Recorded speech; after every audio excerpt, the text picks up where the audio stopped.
Hello everybody. अब foundations के exams भी कंप्लीट, बच्चे काफ़ी ज़्यादा रिलैक्स्ड फील कर रहे हैं क्योंकि एग्जाम्स ऑन एन एवरेज चारों पेपर के अच्छे थे और देखा जाए तो पास होने की गारंटी हम देख सकते हैं बच्चों के साइड से कि बच्चे एक्साइटेड है इस बार पेपर को लेके कि नहीं सर पास हो सकते हैं, बाकी सब ऊपर वाले के हाथ में है, जो होगा अच्छा ही होगा हमारे साथ। तो पॉजिटिव रहिए। एग्जाम खत्म होने के बाद का जो डर है, जो माहौल है, उससे थोड़ा सा चिल करिए अपने आप को और कोशिश कीजिए जितना हो सके पॉजिटिव सोचे। ये नहीं कि सर अरे अब क्या होगा, कैसे करेंगे, नहीं हुआ तो क्या होगा, वगैरह वगैरह। Now the point is what to do next. क्या फाउंडेशन एग्जाम के बाद हम रिजल्ट तक जो बैठे हैं उस दौरान हमें क्या सोचना चाहिए, क्या काम करना चाहिए, क्या हम कुछ एक्स्ट्रा सोच सकते हैं, क्या हमें इंटर की प्रिपरेशन स्टार्ट करना चाहिए। नहीं सर एग्जाम अच्छा नहीं गया, अभी इंटर का प्रिपरेशन क्यों स्टार्ट करें। इन सब बातों के बारे में मैं बात करने वाला हूं इस वीडियो में। इस वीडियो को मैं आपके लिए बहुत बहुत रिसर्च करके बना रहा हूं ताकि आप अपने पर्टिकुलर जोन को समझ के अपना एनालिसिस प्रॉपरली कर पाए। सबसे पहले मैं बता दूं मन में अभी क्या चल रहा है। मन में चल रहा है सर पहला दुविधा पास होंगे कि फेल, दूसरा दुविधा रिजल्ट कब आएगा, और तीसरा दुविधा एग्रीगेट हो जाएगा ना। यानी कि इंडिविजुअल सब्जेक्ट पास फेल के अलावा एक एग्रीगेट का जो टेंशन बच्चे के मन में है उसको लेके भी चर्चा करे जाएंगे। इसके अलावा रिजल्ट कब आएगा इसके ऊपर भी बहुत बड़ा सवाल है। तो सबसे पहले रिजल्ट कब आएगा उसका मैं बात कर लेता हूं। रिजल्ट मोटा मोटी हमारे एग्जाम खत्म होने के डेट से 40 डेज तक आ जाते हैं। अब अगर सीए फाउंडेशन का एग्जाम हमारा कंप्लीट हो गया था जनवरी 3rd वीक में, तो आप एक्सपेक्ट कर सकते हैं कि आपके रिजल्ट्स मार्च 1st वीक में आ जाएंगे। अब अगर मार्च 1st वीक में हमारे एग्जाम्स आ जाते हैं, रिजल्ट्स आ जाते हैं, तो एग्जाम्स के रिजल्ट्स उस हिसाब से आपको ये पता रहेगा आपके पास कितना टाइम है सीए इंटर को प्रिपेयर करने के लिए, क्योंकि आपके पास जनवरी 27 के लिए जितने टाइम बचेंगे उस दौरान आपको दोनों ग्रुप किस तरीके से मैनेज करना है ये सब सोच रखना है।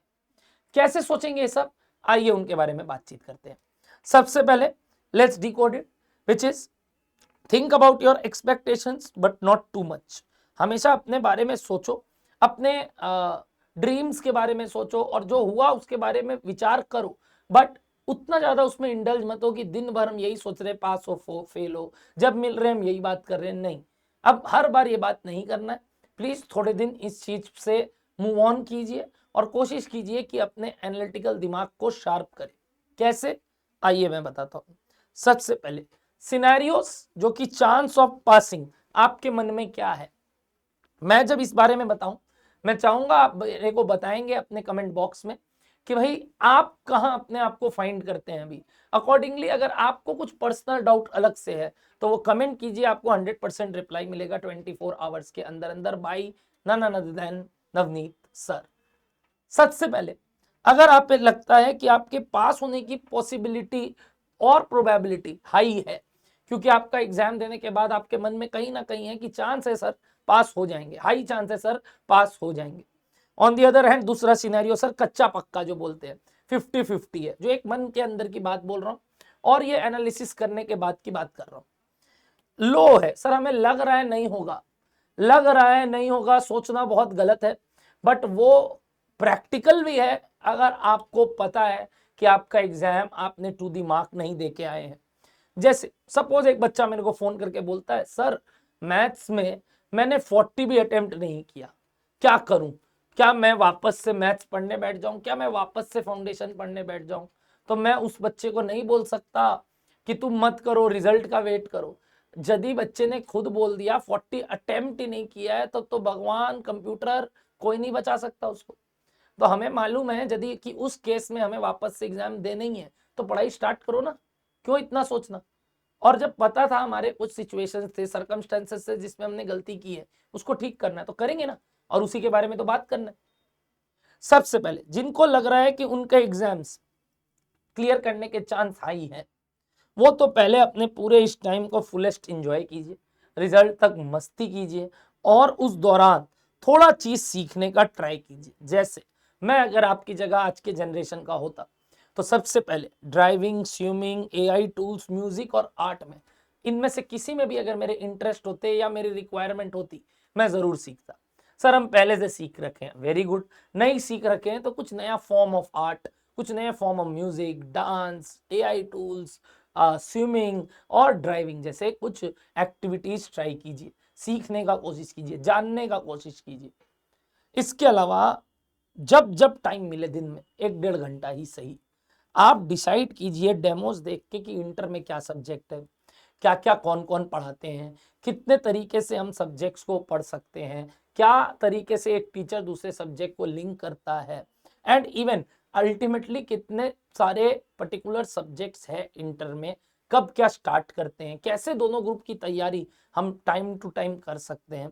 और इन सब के लिए आप इसको देख सकते हैं। इवन हमारे नवीन क्लासेस के चैनल में आपको मिलेगा कि व्हाट आफ्टर सीए फाउंडेशन का एक और video which is how to start CA inter, how to decide about CA inter, तो वो वीडियो ही देख लीजिए। मैंने यहाँ कहीं प्रचार नहीं किया कि आप हमारे क्लासेस लीजिए, मैं चाहता हूं पहले आप समझिए, देखिए, जानिए और फिर राइट डिसीजन लीजिए।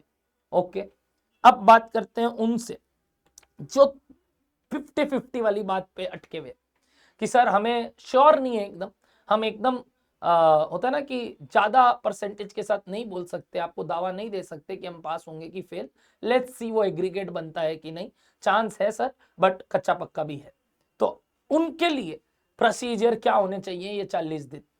पहले तो 2-4 दिन आराम कीजिए जो आप ऑलरेडी कर चुके होंगे, बट उसके बाद एनालाइज जहां आपको लगा आपने गलतियां की। जैसे एक मैं सिंपल एग्जांपल देता हूं, मुझे पता है कई बच्चे लास्ट में सिलेक्टिव स्टडी करते हैं, number 1। Number 2 mock test properly नहीं देके जाते। नंबर 3 लॉ का राइटिंग प्रैक्टिस नहीं करते। नंबर 4 एग्जाम से पहले जो रिवीजन का टाइम होता है उसमें लिख लिख के प्रैक्टिस नहीं करने के कारण एग्जाम में भी हाथ राइटली नहीं चलता। नंबर 5 गुरु ज्ञान फॉलो नहीं करते हमारे। नंबर 6 सर एग्जाम का टेंशन, वो प्रेशर झेल नहीं पाते, पता ही नहीं चलता क्या करके आ रहे हैं। तो इन सब चीज पे काम करना स्टार्ट कीजिए, नहीं तो अगली बार भी तो वो होगा, भले ही फाउंडेशन नहीं तो इंटर में। तो इस वजह से उन सब चीज पे अभी से विचार करना स्टार्ट कीजिए। अपना एक नोट पैड निकालिए जहां अपने प्रॉब्लम एरियाज को एनालाइज कीजिए। इसी के साथ साथ चैप्टर्स या टॉपिक्स जहां दिक्कत आ रहा है वो को भी लिखिए कि सर जब हम पढ़े थे हमने इतना इतना इतना छोड़ा था या ये अच्छे से नहीं किया था।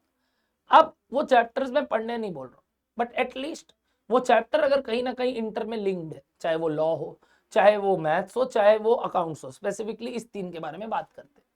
अगर आपको पता है अकाउंट्स का कुछ बात जो आगे भी काम आएगा, मैथ्स का कुछ बात जो आगे भी काम आएगा, लॉ का कुछ बात जो आगे भी काम आएगा, लाइक बेस्ट कंपनी लॉ आगे बहुत काम आने वाला है, या कोई टॉपिक जो आपने छोड़ दिया और वो आगे मैथ्स का भी काम आने वाला है। से फॉर एग्जाम्पल हमारे मैथ्स का टीवीएम चैप्टर, वो ठीक से नहीं प्रैक्टिस था सर, एग्जाम में भी नहीं बना, तो भाई वो सब तो चालू करो। कुछ कुछ टॉपिक जो आप लिंक कर सकते हैं या चैप्टर लिंक कर सकते हैं जो इवन इंटर में हेल्प करे, वो चैप्टर्स पक्का से स्टार्ट कीजिए पढ़ना। ये करने से आपका डुअल इफेक्ट पे काम हो रहा है। कल को अगर भाई ना करे कि भाई हमें ये ना करना पड़े भगवान कि सर हमारा पूरा का पूरा पेपर नहीं हुआ, हमने एग्रीगेट नहीं निकाल पाए, सर हमारा एक पर्टिकुलर सब्जेक्ट में 40 के नीचे आ गया, तो इन दैट सर्कमस्टेंसेस हमें ये बात पता करना होगा कि भाई हमारी गलतियां कहाँ थी, और फिर हाथ पे हाथ रख के नहीं बैठ सकते और ना की तैयारी भी ऐसा बोलेंगे कि 40 दिन से तो कुछ पढ़ा नहीं, अब कैसे स्टार्ट करें। आपको आपका स्टार्टिंग पॉइंट पता होना चाहिए। और अगर हमारा क्लियर हो जाए तो मैं आपको बता दूं कि वो सारे ज्ञान आपको काम आएंगे अल्टीमेटली इंटर के टॉपिक्स को कैचअप करने के लिए। तो जब आप इंटर के टॉपिक स्टार्ट करोगे आपको फील नहीं होगा कि आपने कुछ नहीं याद किया या कुछ नहीं पढ़ा, आपने जितने अपने लैकिंग पॉइंट्स थे उस पर काम कर लिया इस दौरान, और आगे से आप अपने आप को पॉसिबिलिटीज को और प्रोबेबिलिटी को बढ़ा सकते हो पास होने का। इंटर लेवल पे मैं चाहूंगा आप फर्स्ट वाले सिनेरियो में आ जाए, हाई वाले केस में। तो उसके लिए दोस्त अभी से मेहनत कीजिए।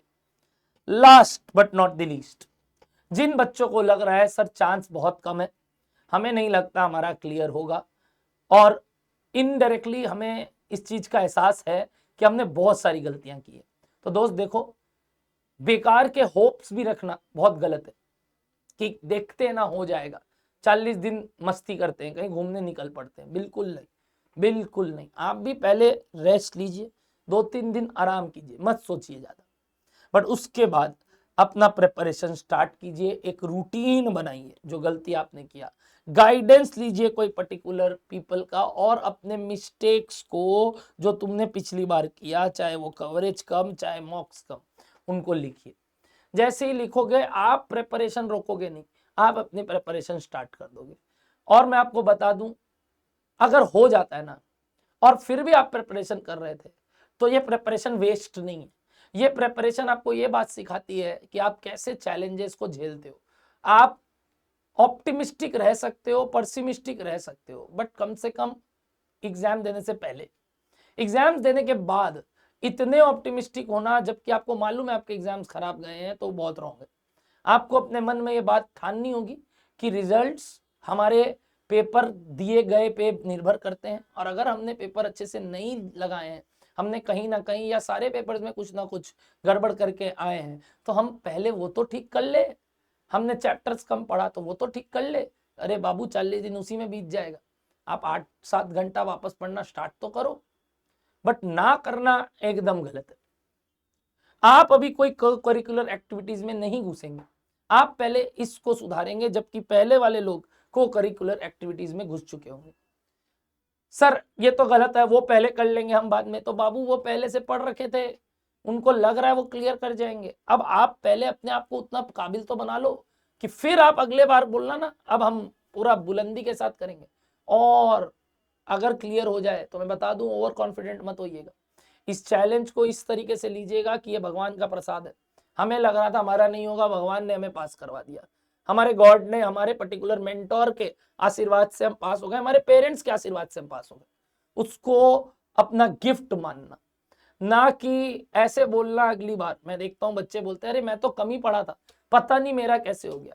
तुम लोग फाउंडेशन के लिए इतना पढ़ा, क्या ही किया, देखो मैं भी पास हो गया। दोस्त आज ये सब बोलने में मजा आता होगा, बट मैं बता दूं जिस दिन इंटर नहीं निकलेगा ना, या इसी एटीट्यूड के साथ अगर आगे चलोगे तो यार इंसान तो नहीं बनोगे। और दूसरा, जब इंटर क्लियर नहीं होगा ना, लोग आपको पूछेंगे भी नहीं, क्योंकि वो जानते हैं क्या हुआ इस बार, क्यों नहीं हुआ, वो जानते हैं आपका तुक्का में हो गया पिछली बार। तो ये भरोसा अपने आप को दिलाइए कि इस पर्टिकुलर रिजल्ट को हम भगवान का आशीर्वाद मानेंगे, और आगे बढ़ते वक्त हम अपने इस बार अपने कर्म प्रधान पे चलेंगे कि भैया अब की बार मैं अपने आप को हाई प्रोबेबिलिटी में देखना चाहता हूं पास होते हुए, और उसके लिए मुझे जो भी करना पड़े मैं डे 1 से करूंगा। तो all the very best everybody, शपथ ले लीजिए और ट्राई कीजिए कि yes sir we will perform, we will do it, and hope this video finds you very relevant for your upcoming 40 to 45 days till your results comes. Thank you so much everybody. Hope आप please इस video को अपने friends के साथ share करें, उनको भी बताएं कि यार क्या बोलने चाह रहे हैं सर, क्या बताना चाह रहे हैं सर, ताकि वो बच्चे अपने आप को जिस ऑर्डर में गिनते हैं वहां अपने आप को ला के अपनी तैयारी को एक लेवल ऊपर लेके जाए। Thank you so much everybody, मिलते हैं जल्दी रिजल्ट्स वाले दिन। रसगुल्ले और समोसे मत भूलना पास होने के बाद। Bye bye.